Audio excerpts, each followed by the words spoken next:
What's up, YouTube? I'm back with another video, and today we're gonna be reacting to the real Pooh Shiesty documentary. He's locked up right now, so I thought it'd be interesting to see like his story of how he came up and all that. You know, he was doing his little thing with the music. But yeah, we finna get into this, y'all. Just let me know how you feel about this. You know, did you find it interesting and all that? And yeah, let's see what's to it. Camera showing a new view of a violent shootout in a parking lot of a South Florida True apartment story. building. The barrage of bullets sending 2 people to the hospital, and it lands a rapper in jail. 7 Sheldon Fox. Lontrell Williams Jr. I didn't even know that was his name at first. Lontrell Williams, also known as rapper Pooh Shiesty, will remain in jail for now. Williams was arrested for an incident at a South Florida gentleman's club where he was accused of shooting a security guard. He said, "Don't need security. Got my own fire in the club." Police also using these Instagram photos showing Shiesty with an assault-style rifle and cash as part of their case. I got on the Saint.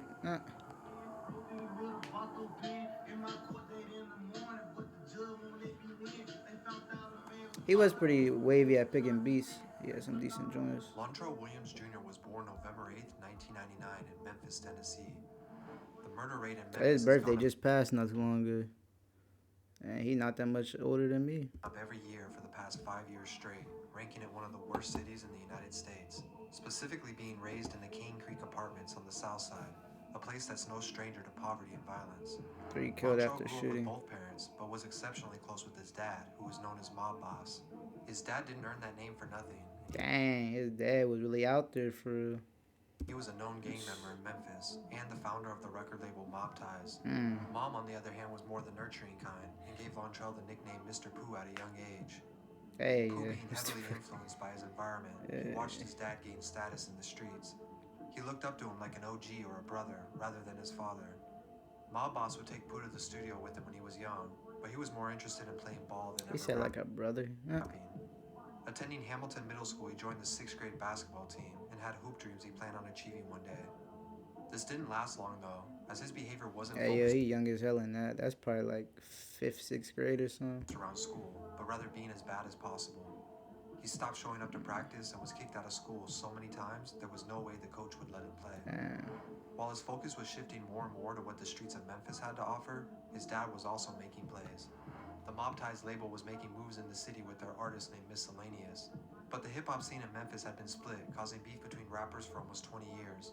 Miscellaneous had See, this is already interesting for real. Like, I had a feeling there was gonna be, you know, some depth to it, like depth to like his story for real. Cause I know he ain't just pop up out of nowhere for me. You know, he got signed to Gucci Mane and all that, but he had to come up like before that. Definitely ain't no like industry plan or none of that. Was with Yo Gotti, who was also on the rise at the time, leading to a confrontation in a club in 2006 where shots were fired.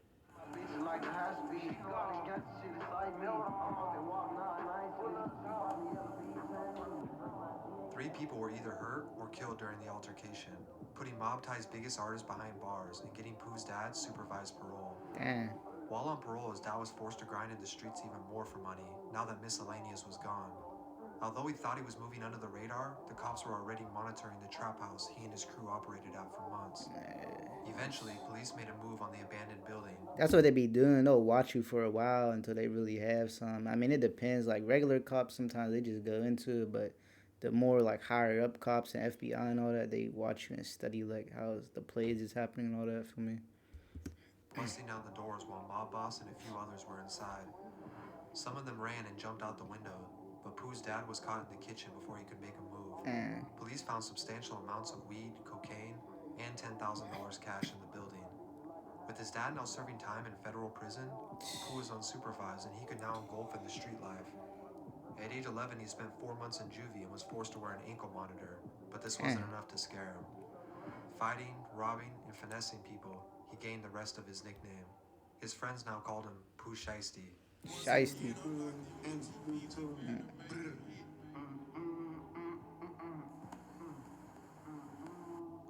By high school, his reputation was becoming known. He and a few friends from Central High in the neighborhood clicked up to form their own group. They called it Chopper Gang. The crew would often freestyle to each other in the lunchroom and on the block, but Pooh still had no interest in taking it seriously. He turned heartless after losing his close friend Trey Day, and this only fueled his anger more. Is that Trey Day or his brother? I thought, because I know his brother had passed. I think this year actually. The group started growing, and its reputation with it. This wasn't just a group of high school kids, though. Some of its members were catching cases and bodies. When Pooh was 17, he and his mom relocated to Texas in hopes of a better future. Texas. Remembering everything his dad Yeah, taught him, that it was is easy true. for him to blend in and adapt to the new environment. But he was still Choppa Gang at heart. They stayed in Texas for a little over a year, but inevitably needed to move back to Memphis. Damn. Despite his disinterest in school, He went to Texas for no reason. his head down, attended summer school and online classes so he could graduate high school on time. But once high school was over, the hustle continued, and he reunited with his gang. See, at least he graduated. Feel me? Like a lot of dudes don't be graduating. Like you should at least do that. You feel me? So The more involved they got, the more problems they had to deal with. But to them, it was all worth it for the cash they were bringing in. They used this cash to further their brand. One of the ways they did this was investing in studio time, where Pooh, Big 30, Choppa T, and other members all started recording tracks. They didn't think much of it at the time, but with their names becoming popular in the hood, of course Memphis showed love. Pooh's first verse was a feature on the song Weak Ass Bitch, a remix to Memphis Legends 3-6 Mafia. The song blew up in the 3-6 Mafia, definitely, feel me? Definitely classic group for real.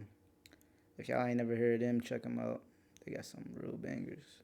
2018 with over 100,000 plays, and became somewhat of an anthem for the neighborhood. He followed this up with a few more songs going into 2019, demanding respect as he and Choppa Gang were starting to get huge exposure throughout Memphis. Like most rappers who really come from what they rap about, the music was taking off immediately. Other Memphis rappers such as Black Boy JB would also collab with Pooh and Big 30, co-signing the movement. This, along with Pooh, I never thought JB was that good though. Like, underground hits like Shiesty Summer would keep the momentum going into 2019. Everything changed after popular producer Tay Keith reached out. He produced a few tracks for Pooh, and his wordplay and delivery was almost perfect. Yeah, he's a good producer. He dropped Main's line in March, and deservingly was getting recognition. This would catch the attention of Gucci Mane in Atlanta, who DM'd Pooh on Instagram that night at 3 a.m. 3, 4 in the morning. Look at my phone. I put something out on me. I said, look at my phone again. He tipped me again.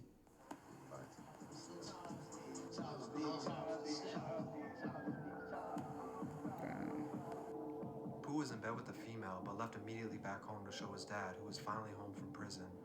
Pooh and Gucci talked for hours on the phone and came up with a game plan. Gucci saw a little bit Gucci really put him on for Gucci a real dude. In him, and he knew he could take his career to the next level. The announcement alone of Pooh signing to 1017 brought mainstream attention to his name. This was a big deal to sign with a major artist outside of Memphis. Most up-and-coming rappers in the city only have two options: sign a Yo Gotti CMG or sign a Young Dolph's Paper Route Empire, as they have developed. Damn, bro, R.I.P. Dolph, man. That's crazy. Dolph, man. Major artists outside of Memphis. Most up-and-coming rappers in the city only have two options: sign a Yo Gotti CMG or sign a Young Dolph's Paper Route Empire, as they have divided Memphis for years. Dolph, bro. Pooh wanted Choppa Gang to become just as big so he can become a third. Divided Memphis for years. Yo Gotti CMG or sign a Young Dolph's Paper Route Empire, as they have divided Memphis for years. Yeah, Gucci Mane bigger than both of them. Become just as big so he can become a third option. Everything he released from here on out would do millions of plays as his name spread across the country. Shiesty and Choppa Gang were the biggest group coming out of Memphis, with multiple artists getting signed, not just Pooh. On the surface, things were looking good musically, but he was still heavy in the streets. With all the attention they were getting, it's no secret other Memphis gangs were envious. I'm not a rap, alright?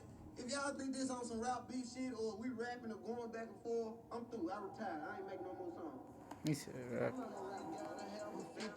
He was beefing with EBG Jizzle or something like that.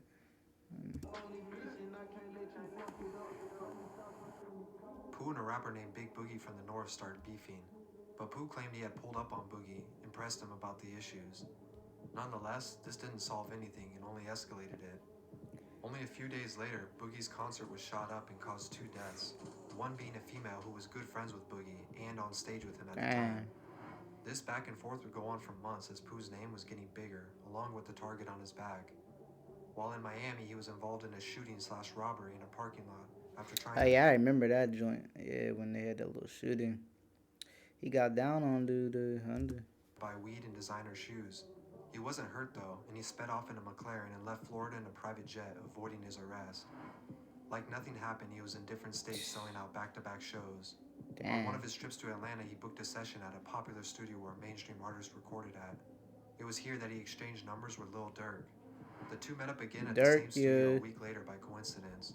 Pooh recorded a verse that night and walked it over to the other room where Durk was recording. Sources say only 5 minutes later, They turned that up. Durk completed the song, and they titled it Back in Blood. It really was. Back in blood. That song is really a hit, bro. I don't care who you is. You know that was a banger for real. It was released online, and as we know it, this can be credited to bringing Pooh in front of the mainstream. The song was catchy and up-tempo, but the lyrics behind it went over a lot of average listeners' heads. Pooh's ops, EBG, didn't take a liking to the song, and they would release their own remix to Back in Blood in response. EBG wore Choppa Gang killer hoodies in the video, and what's even crazier is some of Choppa Gang and EBG went to the same high school together. Pooh responded on Instagram, mocking them for the fact that he never even had to name them. Damn. ATM up before I said their name originally. We dropping a video tomorrow. Damn.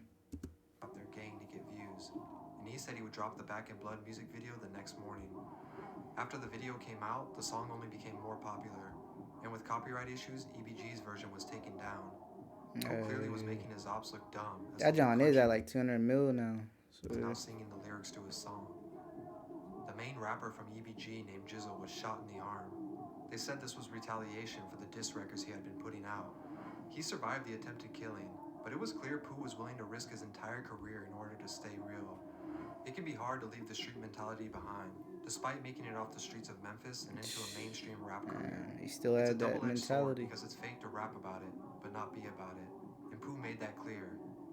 He released his debut mixtape, Shiesty Season, which had the whole industry co-signing him. There's no question he was about to take his career to even new heights. I mean,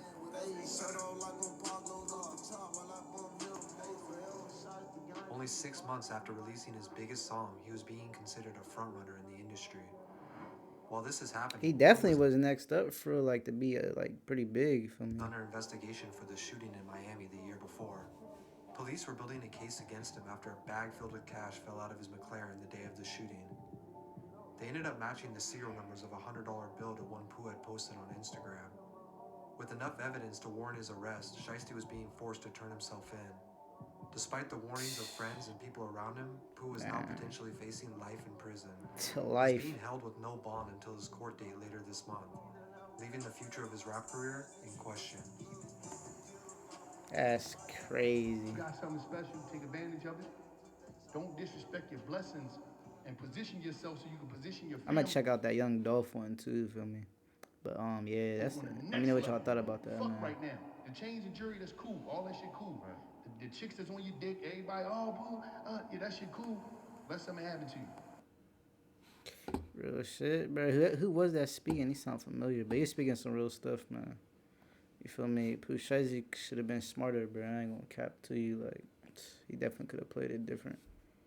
Like, there ain't none left to prove. Should have just focused on the music, got better and all that, and just, feel me, stuck to that. Put your people on, all that, feel me? Like how Dolph was doing, but Dolph got too comfortable, I think, like, within his city. He should have just moved out, like, help people from a distance, come back sometimes, I guess, if you want. But it'd really be a curse, when you feel me? Because your own city, they gonna hate you the most because they seen you come up.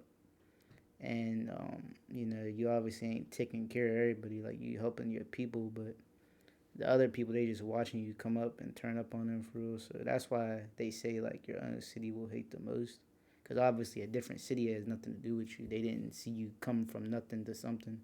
You feel me? They only would see probably when you was something at that point. Even though Dolph was originally born in Chicago, but obviously, like, he was in Memphis his whole life pretty much since he was, like, 2. So that's the thing with that. But, yeah, that was a banger for real. Don't forget to let me know what y'all thought about that. And make sure y'all stay positive and have a great rest of y'all day, man.